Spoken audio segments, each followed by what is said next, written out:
Hi, welcome to Escaping Virtual Campfires. And tonight we're going to be doing some Halloween trivia. So we've got JP here, all decked out in his Halloween costume. And say hi, JP. Hey everybody, I'm JP. I'm the Convergence Director for Escapers. And we're just going to have a little fun tonight on our normal Wednesday virtual happy hour, or virtual campfire, sorry. Although it is happy hour. Cheers. Cheers.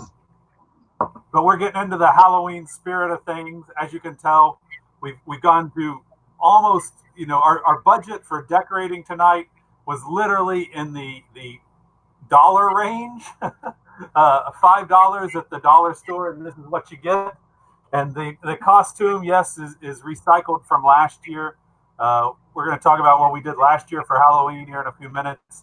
But we're not going out, we're not partying, so I didn't feel it necessary to go out and spend a lot of money on Halloween this year. So I'm just dressed as a '70s guy, and we got the spooky decorations. And Brandon, the brand director for Escapers, he's got an axe. He's either a lumberjack or he's the brownie paper towel guy with an axe. I'm feeling like since we're probably going to be sitting in our cabin in Colorado all winter, that the lumberjack, here's Johnny theme might be the better way to go. But I don't know. Princeton might not like that. Well, do you know where they filmed the movie The Shining? It's not a trivia question, but we can start off that. Where did they film the movie The Shining? I know, but does anybody else out there know? Or do you want me to answer? Well, while we're waiting for people to log in and join us, tell us what you know. The hotel is in Estes Park, Colorado, which is right up by the Rocky Mountain National Forest. And unfortunately, they're having some terrible forest fires up there. They had to evacuate part of that park just last week. So hopefully the hotel makes it. Yeah, the Stanley Hotel. That's the name of it. Actually, yeah, and it was started by the guy Stanley Steamer, the same guy. So, oh, nice. Yeah. That's why they have that nice carpet in there. What's that? That's why they've got that nice carpet in there. You're right, carpet exactly. is famous. It's in there. So we've got we're hitting into the 20s and people joining us. That's great. So we're just going to talk tonight for a couple of minutes about what's going on in the club and a few updates. Maybe you got your Escapers and Escapees newsletter today. There was some updates in there, some pretty big news. And then, we're just going to have a little fun tonight. We're going to ask some trivia questions, and we want to get people answering here on the broadcast. So start off by telling us where you're joining us from in the chat, guys, and tell us where you are and who you are and where you're joining us from. Like Danny. Hi, Danny. Welcome. But in club news, yes, the tough decision to cancel Escapade for 2021 in Tucson has been made. However, that doesn't mean Escapade's not going to happen. We're not going to Tucson in April like we had planned, or was it March? We're instead going back to Rock Springs, Wyoming, and that's going to be July 18th through 23rd. That's where we were supposed to be last year, but this dang virus got us shut down. So that's where we're going to be at Rock Springs, Wyoming, July 18th through 23rd. And if you saw the Escapers news, yeah, we've had to make the unfortunate decision to cancel the annual bash this year in Lake Havasu. We're just not, we really want to get back to doing things, but we're not sure January is going to be a little bit too soon. So fingers crossed for a vaccine soon and everybody can get back to doing normal things and having big potlucks and hugs and handshakes and high fives. That's not going to be in January this year in Lake Havasu, but we are starting to plan our first Escapers events. We do have one planned for Salida, Colorado, July 3rd through 10th. And if we were in Salida 2 years ago, we were supposed to be back there this last summer, but we didn't make it. So we'll be back there July 3rd through 10th this year. And if you wanted to, you could come to the to the Escapers Convergence in Salida. And then just a couple of weeks later, head up to Rock Springs. They're only about 6 hours apart. We do have a couple of other Escaper events still on the book, but it's still up in the air. We're not quite sure. We've got the Western Pyrotechnics Show, the Hangouts, the Escapees Hangouts, and the Escapers. We're going to have a contingent going there. That's in February in Lake Havasu. It's still scheduled now, but we're monitoring that, and we'll make a decision. And as well, Mexico. We're still supposed to go to Mexico. This will be the 4th year for Escapers to go to Mexico, and we're watching it. We hope it'll happen. Right now, the border is still closed, but like I said, we're monitoring the situation, and hopefully be making some final decisions on that pretty soon. And then let's see, in the fall next year, we got something going on in July. We have the Escapers Convergence and the Escapees Escapade. And then we're still making plans to go to Balloon Fiesta, and there'll be a hangout, or there'll be a hop and a convergence there. And hopefully we'll be back in Las Vegas next Halloween. If you were with us last year, it was a wonderful time. The Escapers took over a parking lot literally in downtown Las Vegas, just blocks away from the Fremont Street Experience.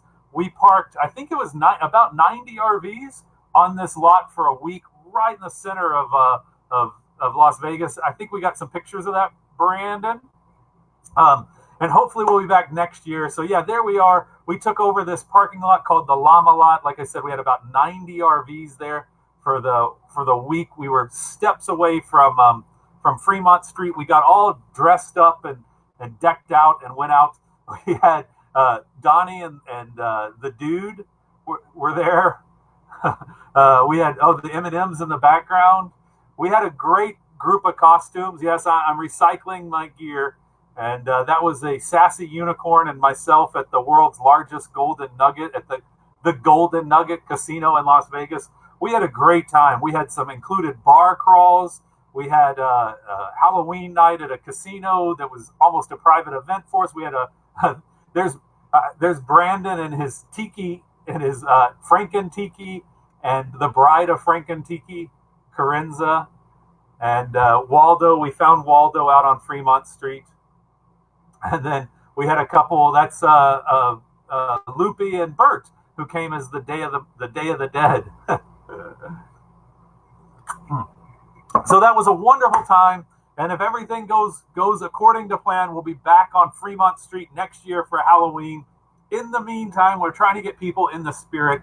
And I see a lot of comments over here. Oh, in fact, Bill Orr says the 1980 film was filmed at the Timberline Lodge, not the Stanley Hotel.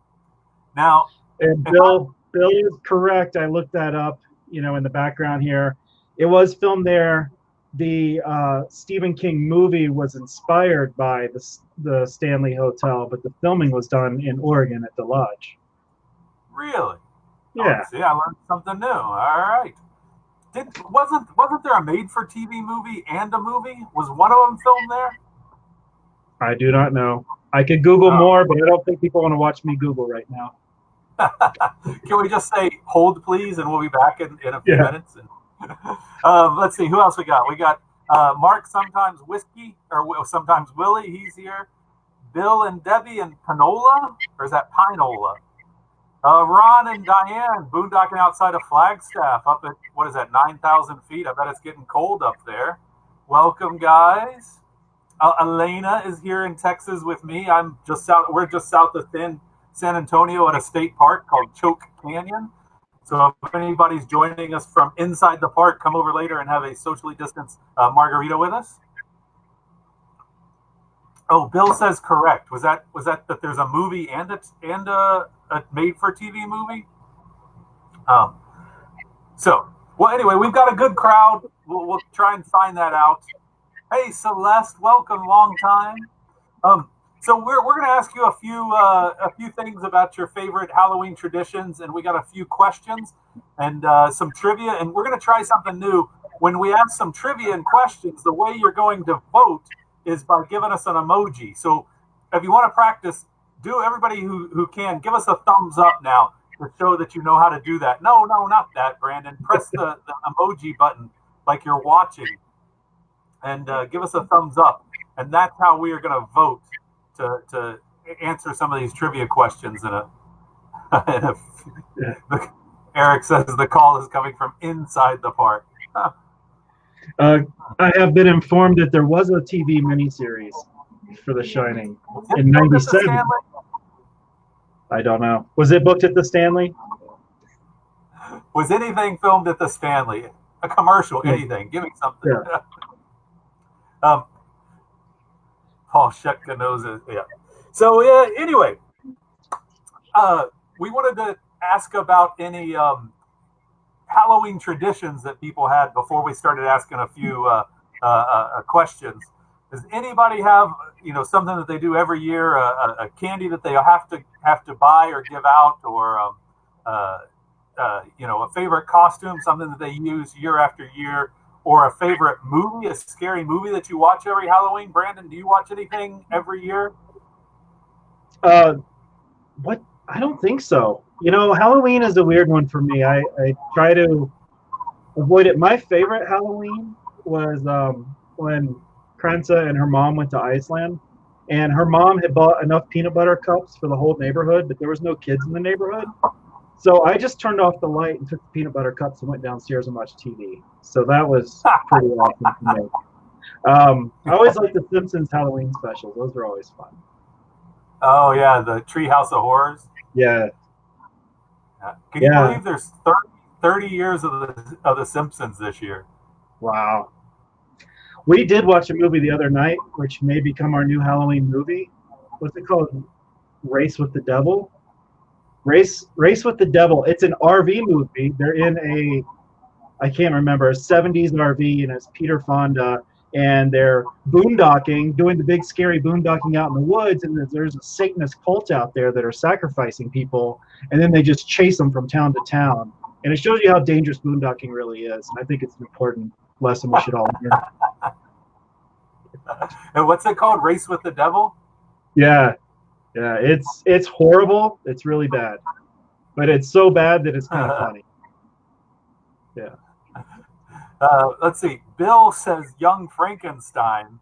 That's the one with is it who? What's his name? The actor. Gene Wilder. Gene Wilder. Yeah. Oh, that's a funny movie. Yeah. Celeste says dressing as a group, like a movie or a salad, all parts, etc. Nice. I'm gonna go as a crouton. As a crouton. One of the best costumes last year at our event was some people who came as a school of jellyfish, and they all stuck together and moved like a school. Yeah. And Georgianne says Nightmare Before Christmas every Halloween and Christmas.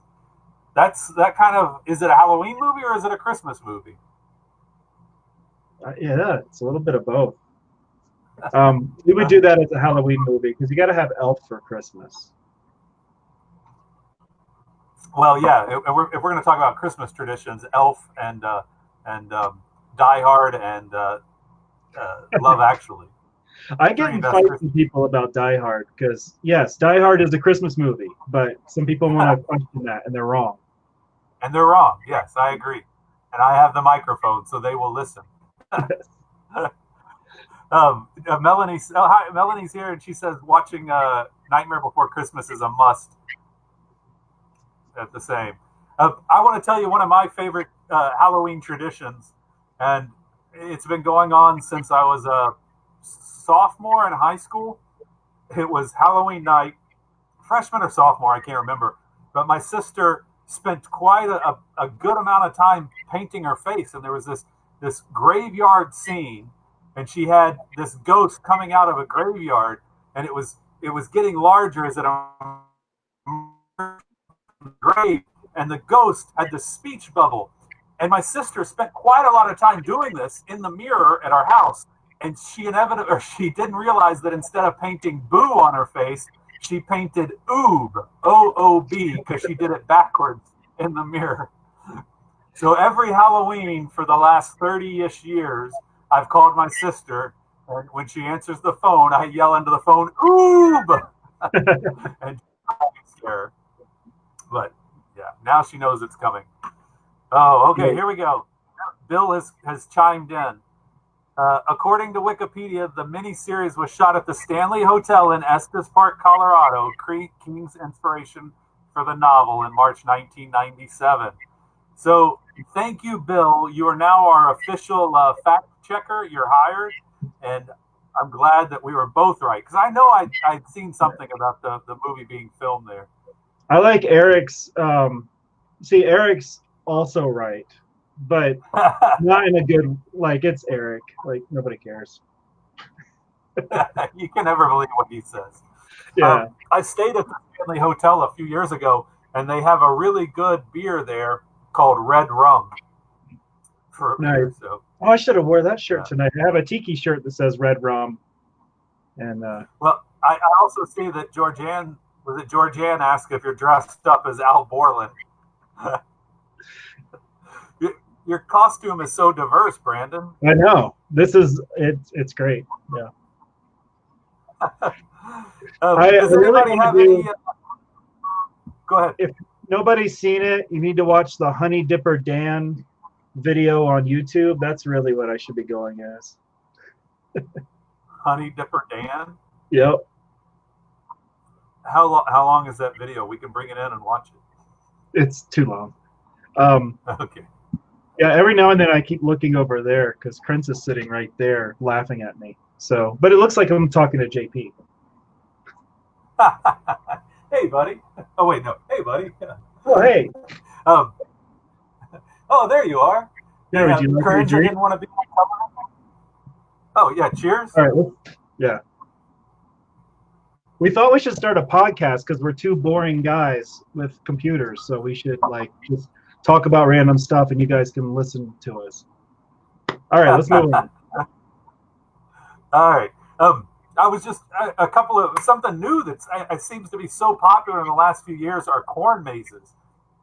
They seem really cool, and I've never been to one, but in the last few years they seem to be popping up everywhere. And this year might be the year to do a corn maze because it's outdoors. You can stay socially distanced. In fact, you might even get lost in there and stay socially distanced until next year when they plow the corn over. Have you ever been to a corn maze or done one of those?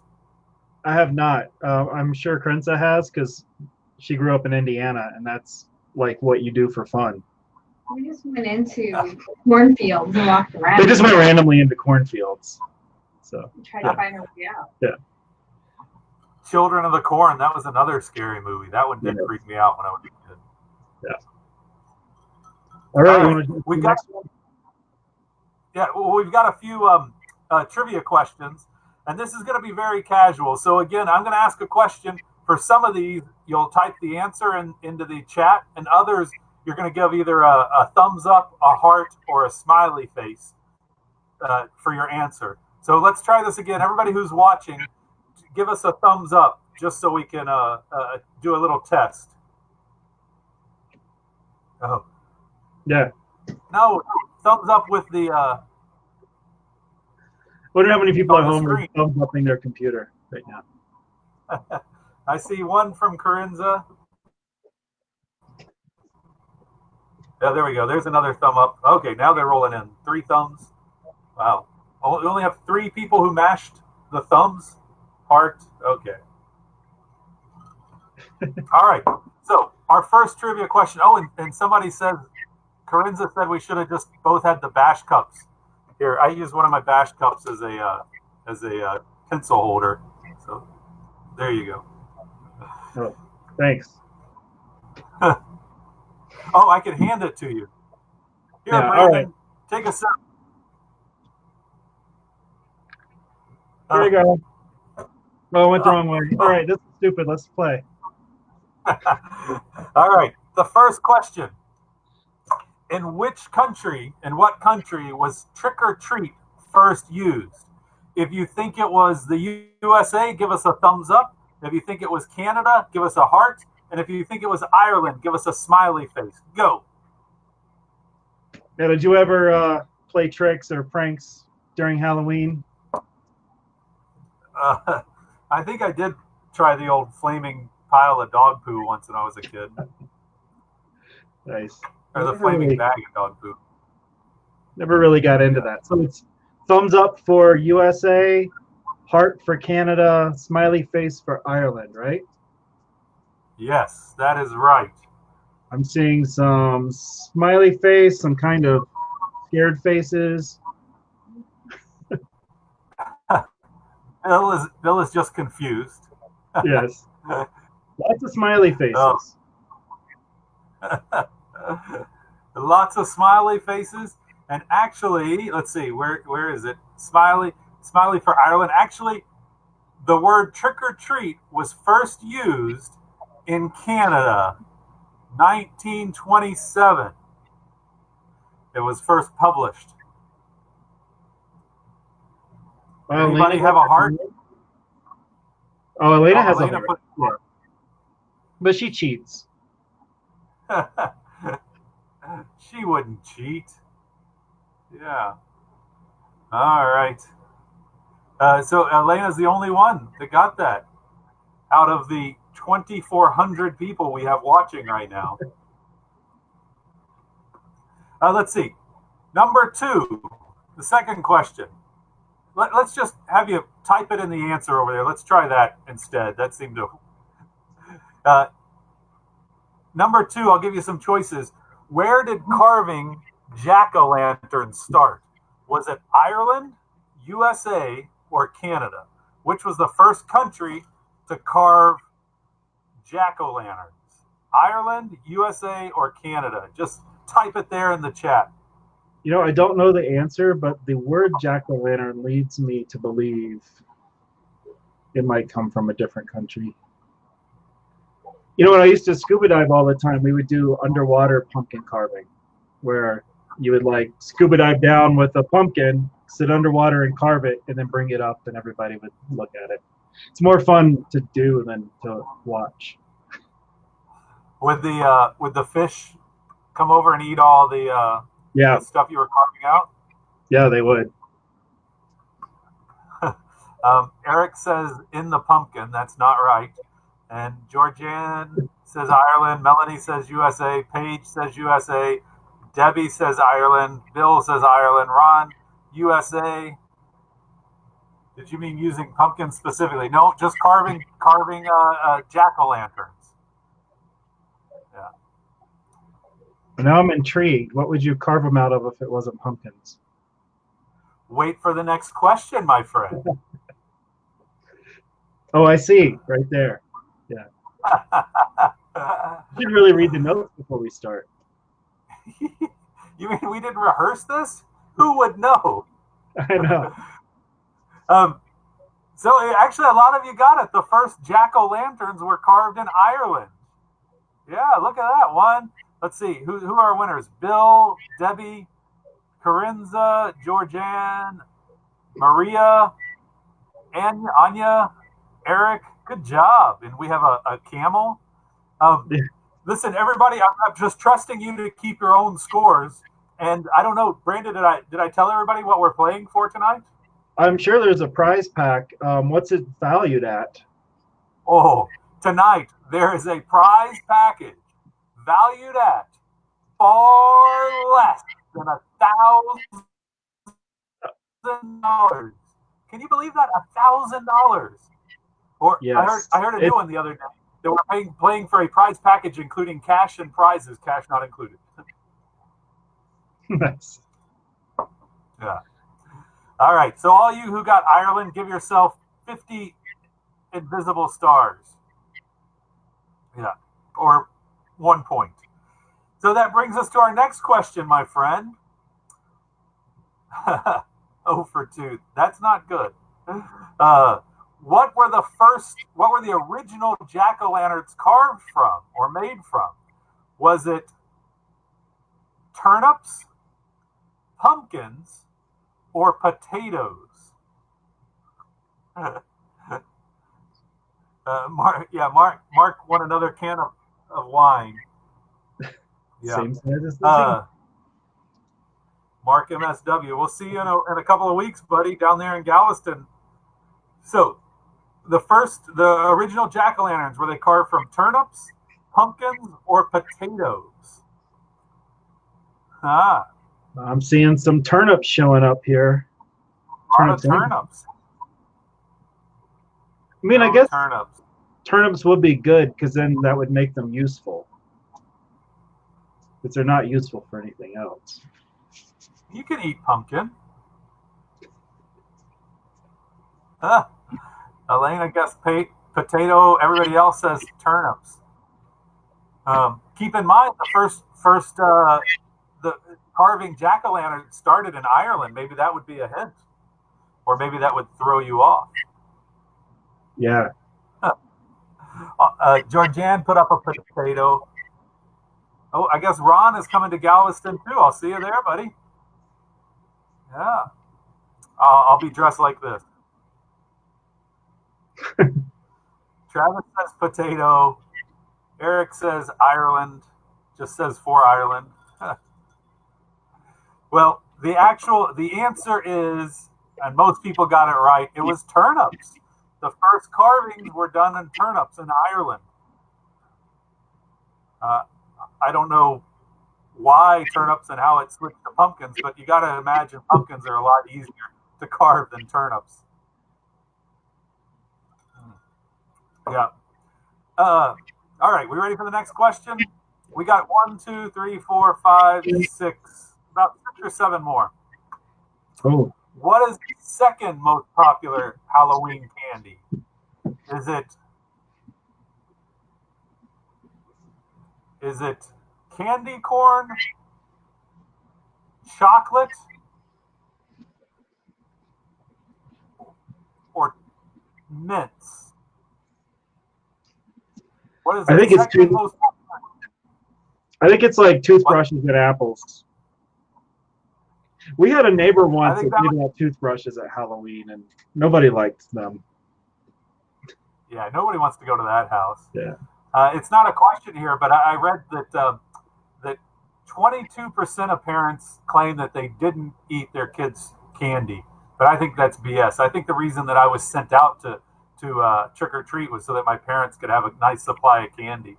Yeah, the best day at work was the day after Halloween when all the parents brought in the extra candy from their kids. So the question is, what's the second most popular Halloween candy? So far, we got a lot of votes for candy corn, not Skittles. It's either candy corn, chocolate, or mints. And I think chocolate lumps in all the candy bars, all the chocolate pieces. Yeah. Now, who here gives out full-size candy bars? Because I need to know these people. Hey, you guys are going to be home for the first time in years for Thanksgiving or for Halloween. What are you guys going to give out?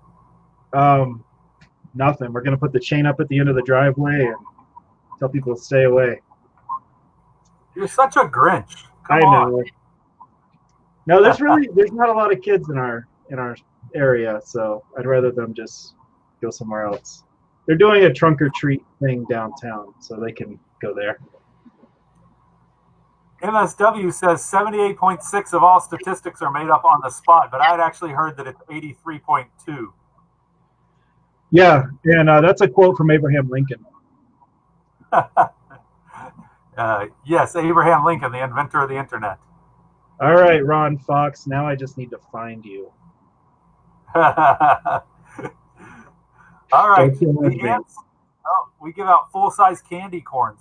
A full-size candy corn. I want to. Do they make candy corn on the cob where you just eat it like?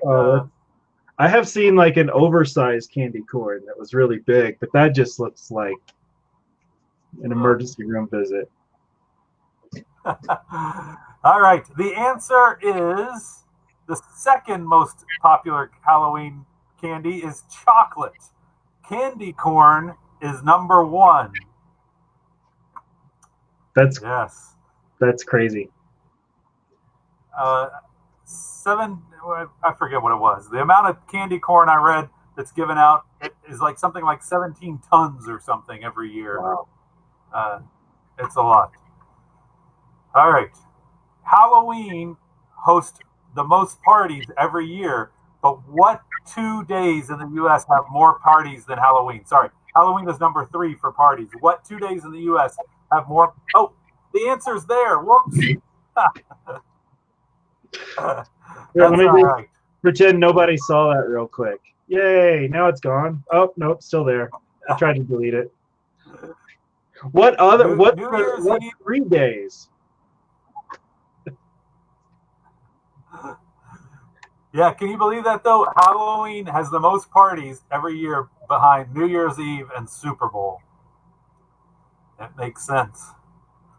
And then this year Halloween's on a weekend. It's Saturday night, so we were supposed to be in Las Vegas on Saturday night for Halloween. I'm almost glad it's not happening. Yeah. Yeah, it was. Ron's already good. Oh, it was awesome last year, but yeah, I don't think we needed more people. Not escapers. We needed more escapers, but we need they just need to shut down Fremont Street when we come, so we can have more room to move. It was a wild sight last year, right? Yeah. All right, we'll move on to the next one. In one U.S. state, it is illegal to dress up like a priest or nun. Which state is it?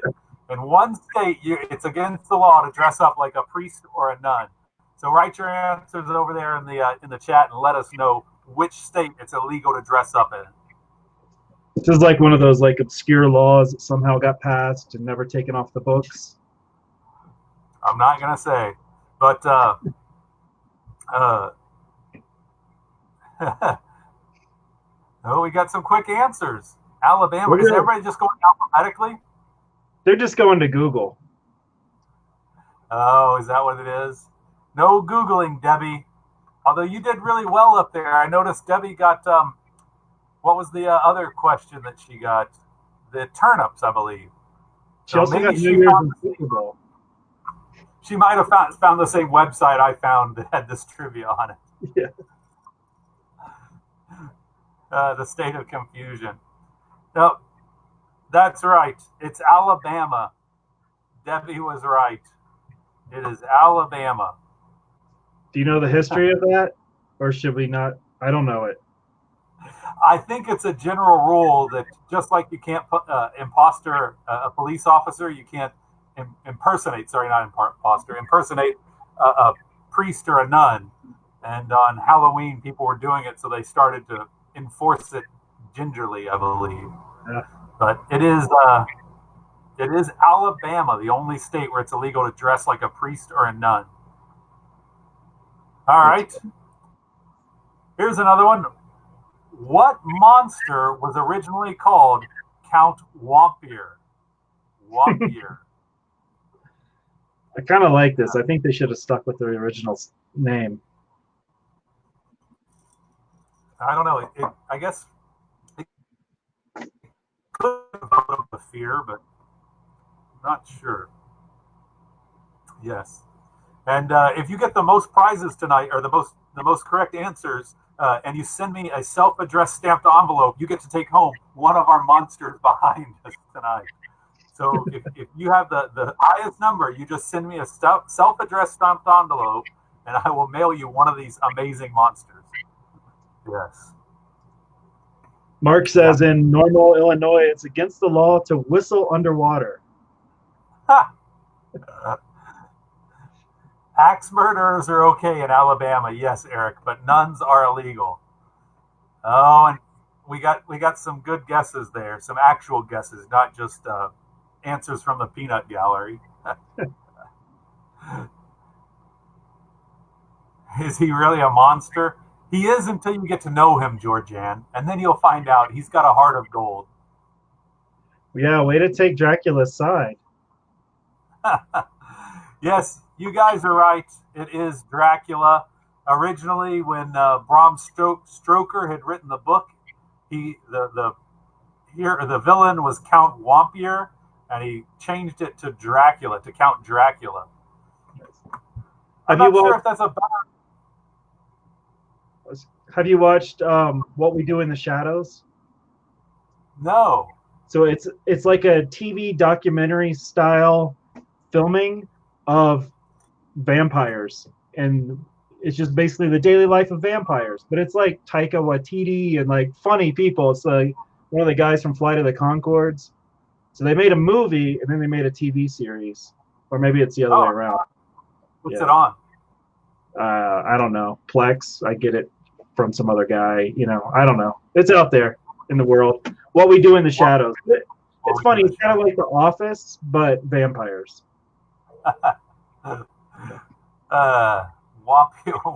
Eric says Wampier was his maiden name. Oh, all right. Oh, and Georgianne says that that's a great show as well. The movie is better. Elena, write that down. What We Do in the Shadows. All right, couple more questions. What popular fall festival activity did the Romans bring to Britain when they invaded? Anybody got a guess? Oh, and it's on Hulu. Got it. There's a thank you, Georgianne. There is an activity that is very popular at Halloween and at fall festivals, and it was something the Romans brought when they invaded. It's like, oh, we're here to take over your lands, but we're bringing you fun games at the same time. That was nice of them. Yeah. Anybody got to guess what popular fall festival activity the Romans brought to Britain when they invaded? Making real jack-o'-lanterns, bobbing for apples. We'll wait for a few more guesses before I reveal. Bribing for apples? Yeah. Bribing for apples. If I give you $1, can I get one of those sweet, delicious one of those sweet red deliciouses? Yes, the Romans. No, actually, Hulu had already been in Britain by the time the Romans got there. Trick or treating, says Paige, but we learned that was created in Canada, or the name Pumpkin Chunkin'. Yeah. Nice. Tailgating. Yeah, that's right. Everybody just parked their chariots around in a circle, and somebody got out the Weber, and they started playing cornhole, and yeah. But they played cornhole with trebuchets and sieged castles and whatnot. And actually, Debbie had it right. It's bribing for apples, or Bill had it bobbing for apples. Have you ever actually bobbed for an apple? I've never done it. No, that doesn't look fun at all. Prince has done it. Yeah, did you go home and take the apple under your pillows so you could dream of your future sweetheart? Because that's what that's. Is that what you're supposed to do? I had to Google, like, why were the Romans bobbing for apples? But yes. So, she was dreaming of me.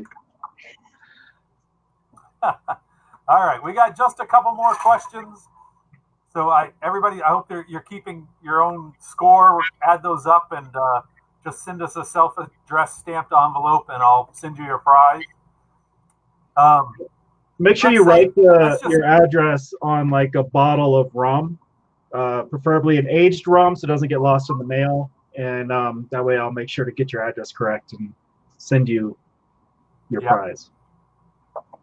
We'll also take it on a $20 bill if you just want to write it on a $20 bill.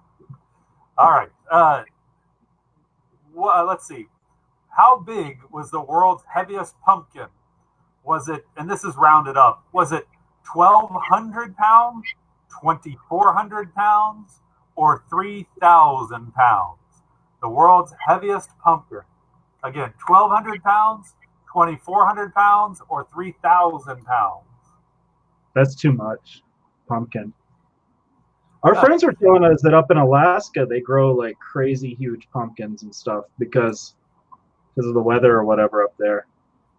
Because of the 19 hours of sunlight they get. Yeah, I guess that's it. MSW just says huge. Carenza says 2,400. Bill 3,000. Debbie's in the 2,400 pound camp. Paige is 3,000 pounds. Ron's 3,000. It was grown in 2014 in and came in right at 2,400 pounds. 2,400 pounds. Good job, Debbie. And Tiffany. Oh, Tiffany, she just joined us. Hi, Tiffany. Yay. Corinza. Nice. Good job to all of you. Yeah.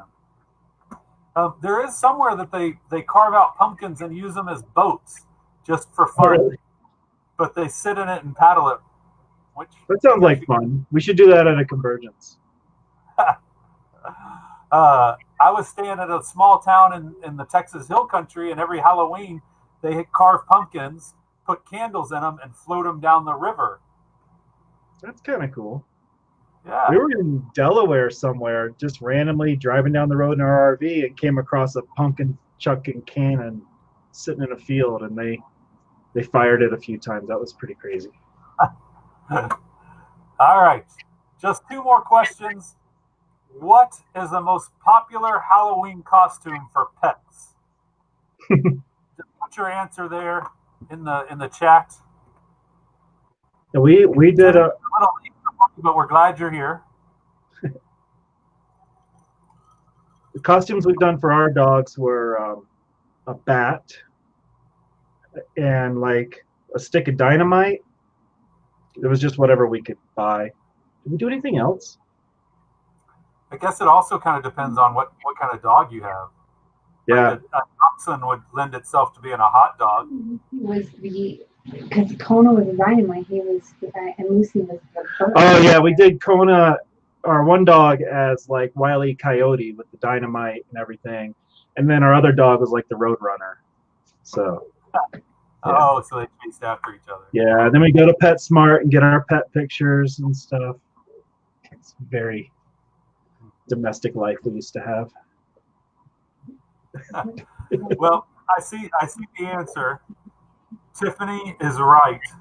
It is a pumpkin is the most popular Halloween costume for pets. But then a close second is hot dogs. And then third is bumblebees. Oh, yeah. Eric says most dogs look like dogs. Give yourself 40 points for that, Eric. You earned it. Oh, Melanie got it too. Yeah. Oh, and yeah, Eric is right, but not the answer we were looking for. All right. What do you think, Al?